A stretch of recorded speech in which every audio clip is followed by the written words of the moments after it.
My hometown is a very small city called Ennis, Texas, which, because I know you've never heard of it, is about an hour south of Dallas, Texas.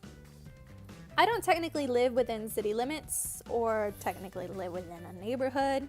Yeah, see my house with no other houses around it? So I'll show you where my grandparents live instead. Plus I did spend a lot of my childhood here. They actually live in city limits, although quite on the outskirts.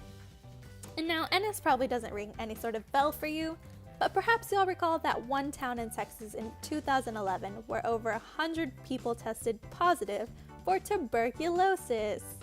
Yeah, that was Ennis. Don't worry though, no one died. Anyway, with a legal census population of about 19,000, there's a large Czechoslovakian population within that, which hosts the National Polka Festival every Memorial Day weekend. Czech people from all over the country cram themselves into my tiny town for a parade, dancing, eating klobas and kolaches, and especially drinking.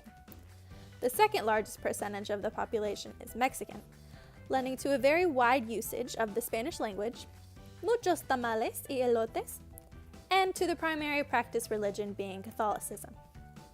Fun tidbit: when a Czech and Mexican couple have a baby, that baby is referred to as Czexican. My grandparents, however, are neither Czech nor Mexican. They came straight from Vietnam about 40 years ago and to this day remain some of the only Asian people in Ennis. As far as I know, it's just them and the people who own the Chinese restaurant.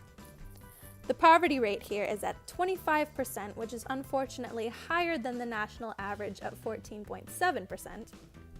The largest demographic living in poverty by age and gender is women ages 25 through 34, and the most common ethnic group is Hispanic.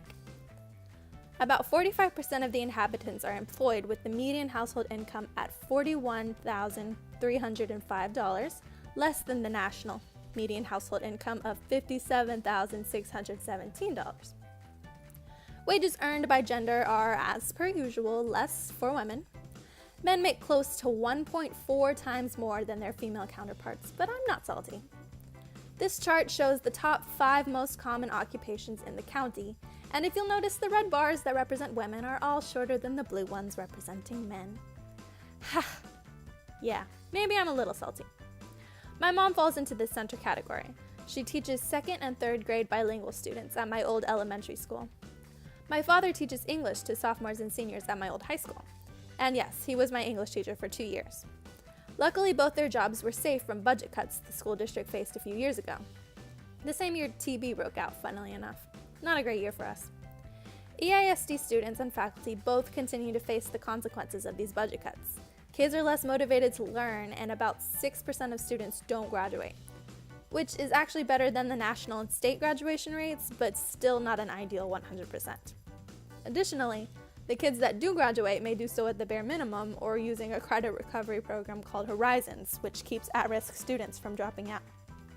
Since 2011, though, the school district has been experimenting forms of improvement, and though ideas such as block scheduling and dress code have been respectively hit and miss, Ennis ISD has done the best with its limited resources to provide for the needs of its students and teachers.